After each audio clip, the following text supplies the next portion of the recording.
தோழர்களே, RSS பாஜக அடிமை கும்பலினுடைய அத்தனை வியூகங்களையும் அடிச்சு நொறுக்கி சிக்ஸரா அடிச்சு காலி பண்ணியிருக்காரு முதலமைச்சர் ஸ்டாலின். நேத்து ஒரே கோலாகல கொண்டாட்டமான சூழலை தமிழ்நாட்டுல உருவாக்கி இருக்கிறாரு. மொத்த சங்கி கும்பலையும் அவர்களுக்கு தோல் கொடுக்குகிற அடிமை கும்பலையும் கதற விட்டுருக்காரு. என்ன நடந்தது தோழர்களே? அதிகாலையிலங்க எல்லாருக்கும் வந்து பாத்தீங்கன்னா டங் டங் டங்னு மெசேஜ் வர சத்தம். என்னடான்னு பார்த்தா 5000 ரூபாய்.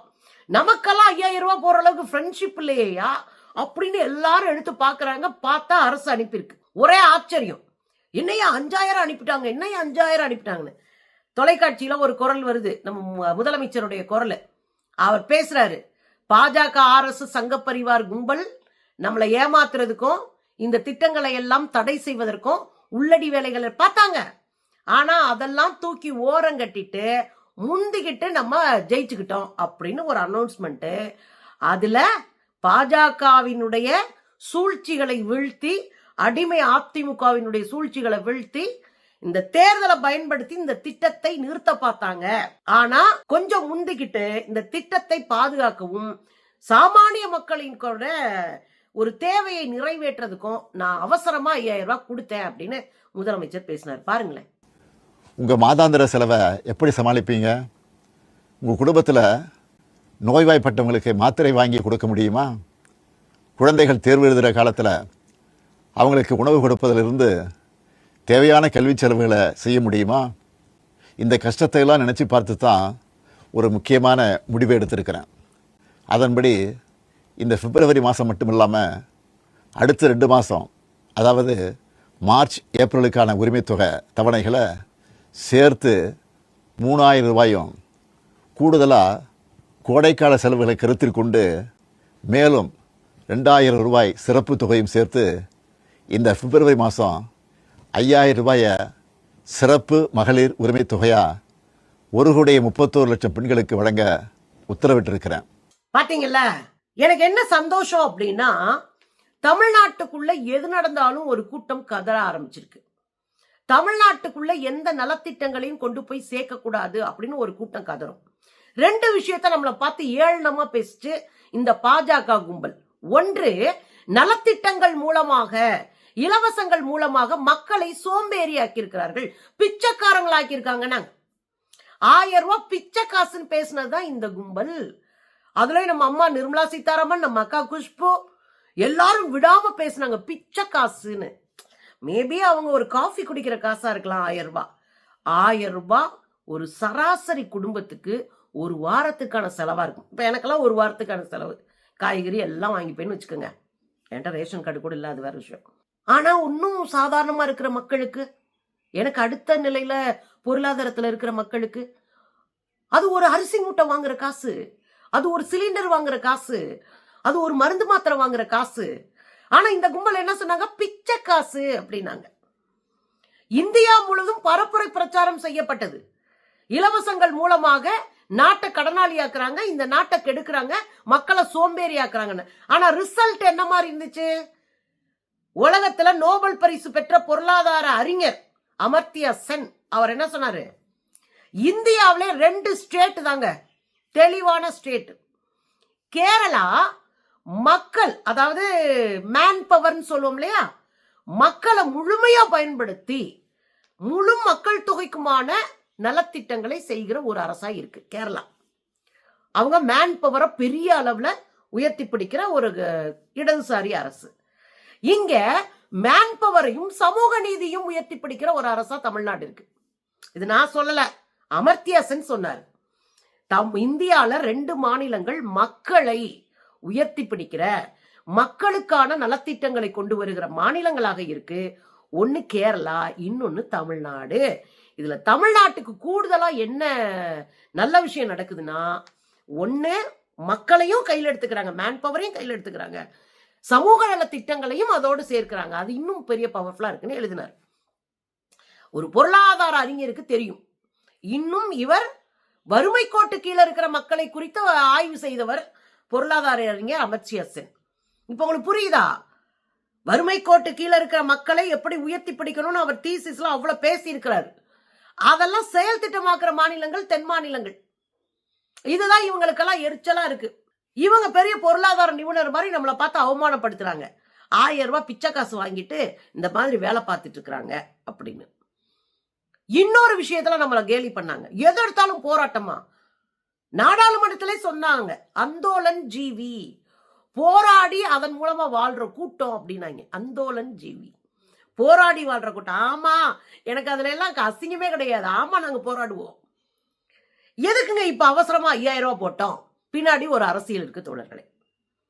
நீங்க அஸ்வின் உபாத்தியாயான்னு ஒரு ஆளு, அவர் ஒரு வழக்கறிஞர், உச்ச நீதிமன்றத்துல இருக்காரு.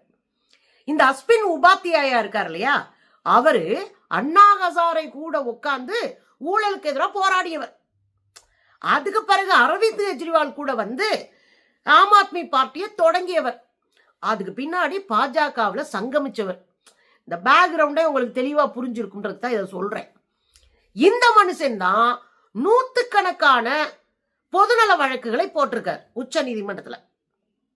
டெல்லிக்காரரு நூத்துக்கணக்கான பொதுநல வழக்கு போட்டிருக்காரு கடந்த 5 ஆண்டுகள்ல மட்டும். அதுல முக்கியமானது நம்ம பார்த்தோம்னா முத்தலாக் வழக்கு. முத்தலாக் சொல்றாங்கல்ல, தலாக் தலாக் தலாக்னு.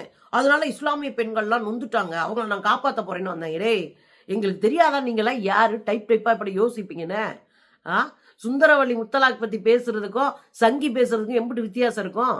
சரி, இருக்கட்டும். முத்தலாக் பத்தி பேசினவரு காமன் சிவில் கோடுன்றம்ல, அதாவது எல்லாருக்கும் பொது சட்டம் அப்படின்னு. இஸ்லாமியர்கள் திருமண சட்டம்னு ஒண்ணு இருக்குங்க, இந்துக்களுக்கு திருமண சட்டம்னு ஒண்ணு இருக்கு. இப்படி தனித்தனியா அவங்களுடைய பண்பாட்டு கூறுகளுக்கு ஏற்ற மாதிரி சட்டங்கள் இருக்கு. இதெல்லாம் குழப்பி மொத்தமாக்கணும்ன்றாங்க. இதான் காமன் சிவில் கோடு. சரி, முத்தலாக்கு, காமன் சிவில் கோடு, அதுக்கு பிறகு பாத்தீங்கன்னா 10% இடஒதுக்கீடு நிறைவேற்றணும் அப்படின்னு வந்தானுங்க. மதமாற்ற தடை சட்டத்துக்கான கேஸ்ன்னு பல பொதுநல மனுக்களை போட்டாலும் இந்த ஆளு இப்ப என்ன போட்டிருக்காரு? போன ஜனவரி மாசம் 5ஆம் தேதி உச்ச நீதிமன்ற தலைமை நீதிபதி அமர்வுல போய் 5 மாநிலங்கள்ல தேர்தல் வரப்போகுது. இந்த 5 மாநில தேர்தல்கள்ல ஏராளமான பணத்தை வந்து அள்ளி வீச போறாங்க. போலியான வாக்குறுதிகளை கொடுக்க போறாங்க. இதெல்லாம் செஞ்சு பின்கேட்டு வழியா ஆட்சியை பிடிக்கிறதுக்கு ட்ரை பண்றாங்க. இதை தடுத்து நிறுத்தணும். யாரு? அஸ்வின் உபாத்தியா. எங்க போய் சொல்றாரு? உச்ச நீதிமன்றத்துல. உடனே உச்ச நீதிமன்றத்தினுடைய தலைமை நீதிபதி சூரியகாந்த் அவரு ஓகே, மார்ச் மாசம் அதை விசாரிச்சிருவோம் அப்படின்றாரு. இந்த 5 மாநில தேர்தல் முக்கியமான தேர்தல் என்ன தெரியுங்களா? அதுல 3 மாநிலம் மோடியை அடிச்சு ஓட விட்ட மாநிலம், 3 மாநிலம் பாஜகவுக்கு தலைவலியை கொடுத்த மாநிலம். இந்த 3 மாநிலங்கள் பாஜகவை உண்டு இல்லைன்னு காலி செய்த மாநிலம். பாஜகவை மாநிலத்துக்குள்ள கால வைக்க விடாம ஓட்டுன மாநிலம் கேரளா, தமிழ்நாடு, மேற்கு வங்கம். இதோட சேர்ந்து சங்கிகள் ஆள்ற 2 மாநிலம். இப்ப இந்த 3 மாநிலங்களுக்குள் நுழையிறதா சங்கிகளுடைய வேலை. இந்த நலத்திட்டங்கள் மூலமாக மக்கள் கவரப்பட்டா திரும்பியும் திமுக ஆட்சி, திரும்பியும் அங்க காங்கிரஸோ கம்யூனிஸ்ட் ஆட்சியோ, திரும்பவும் இங்க மேற்கு வங்கத்துல திரிணாமுல் ஆட்சின்னு வந்துடக்கூடாது, நம்மளுடைய ரோல் இருக்கணும் அப்படின்னு உடைக்கிறதுக்காக தான். ஒருவேளை அவங்க பாட்டுக்கு திடீர்னு நலத்திட்டங்களை அறிவிச்சு கொடுக்க ஆரம்பிச்சு அது பாட்டுக்கு பயங்கரமா போய் அது ஓட்டா மாறிடுச்சுன்னா என்ன பண்றது? ஏற்கனவே தமிழ்நாட்டுல பல திட்டங்கள், விலையில்லா திட்டங்கள் இருக்கு. கட்டணம் இல்லாத பேருந்து மட்டும் இல்ல, மாதம் 1000 ரூபாய் உதவித்தொகை, குழந்தைகள் படிப்பதற்கான உதவித்தொகை, பசங்க படிக்கிறதுக்கு உதவித்தொகை. இந்த உதவித்தொகைகள் மூலமாக அடுத்த கட்டத்திற்கு வளர்ந்திருக்கு. இந்தியாவுல தனி மனித வருமானத்துல தமிழ்நாடு முதலிடம். ஒரு தனி மனுஷன் சம்பாரிச்சு வாங்கக்கூடிய இடத்துல இருக்கிற மாநிலத்துல தமிழ்நாடு முதலிடம். அதுக்கு இந்த திட்டங்கள்லாம் ஒரு பெரிய அடிப்படையான காரியம்.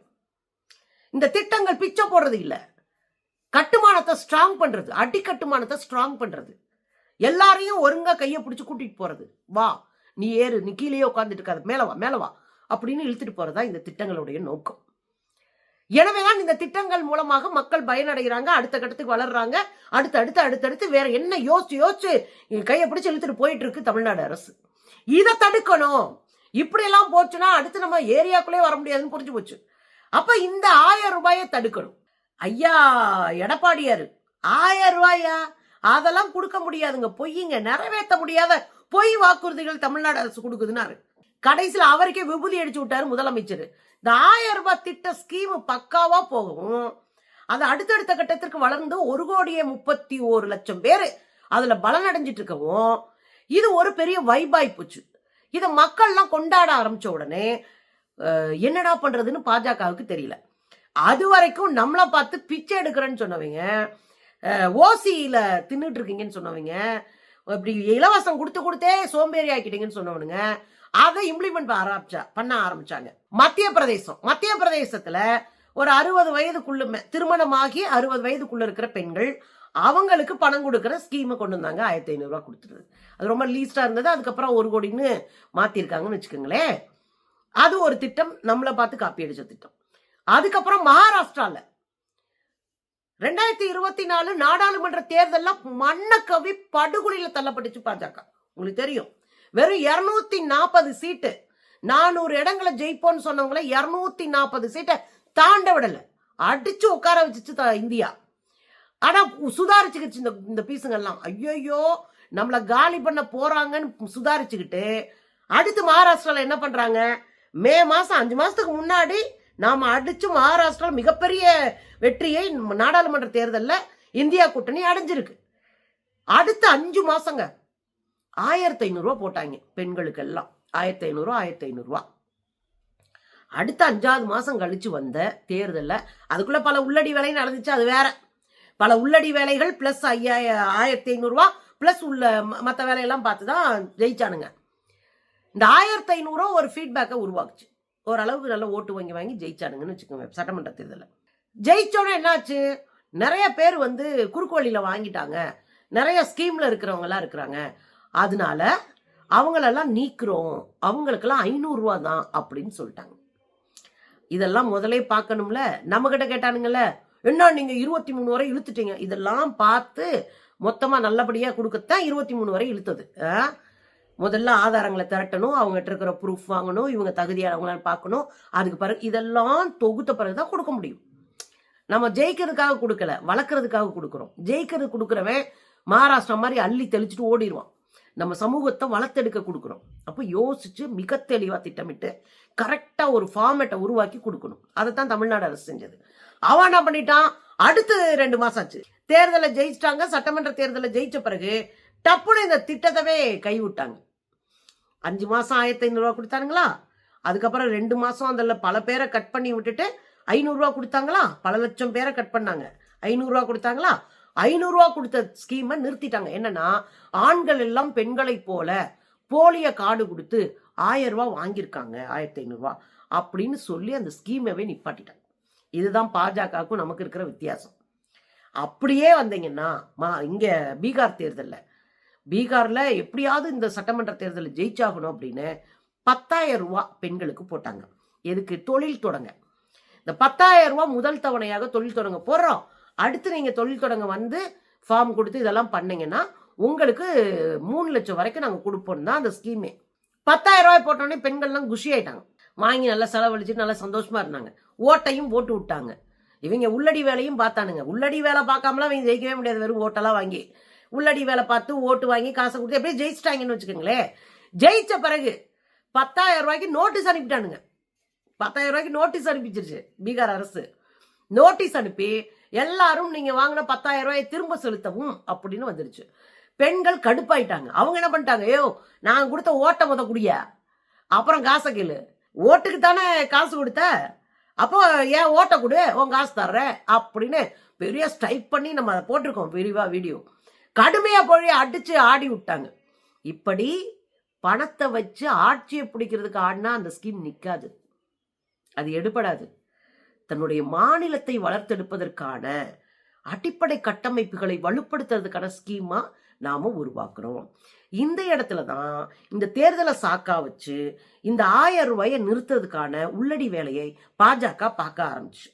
அதோட இந்த திட்டத்தை நிறுத்திட்டு, பாத்தீங்களா நாங்க சொன்னோம்ல இதெல்லாம் ரொம்ப நாளைக்கு கொடுக்க முடியாதுங்க அப்படின்னு தேர்தலில் பிரச்சாரம் பண்ணி ஏழை வாழை உழைக்கிற மக்களை குழப்பி விடலாம் அப்படின்னு ஒரு ஐடியாவை எடப்பாடியார் பண்ணார். இதெல்லாம் ஸ்கீம்ல இதுக்கப்புறம் மொத்தமா உள்ளடி வேலை பார்த்து அவங்க ஒரு உத்தியை வகுக்கிறாங்க. என்னவா, தேர்தல் அறிவிக்கப்பட்டா இந்த திட்டத்தை கொடுத்துக்கிட்டே இருக்கலாம், ஆனா இந்த திட்டத்தை நிறுத்தி விட்டுறது. ஒரு சின்ன நீதிமன்றத்தினுடைய ஒரு வழிகாட்டுதலின்படி இந்த திட்டத்தை நிறுத்தி விட்டுட்டு அந்த பழியை தூக்கி ஸ்டாலின் அவர்கள் மேலேயே போடுறது. இவரால் காசு கொடுக்க முடியாது, நான் தான் சொன்னேன்ல நான் ஆட்சிக்கு 2000 ரூபாய் தர்றேன் அப்படின்னு சொல்றது. யாரு? எடப்பாடி. எடப்பாடி காசே கொடுக்க முடியாதுன்னவர் இன்னைக்கு 2000 ரூபா கொடுக்குறாரா.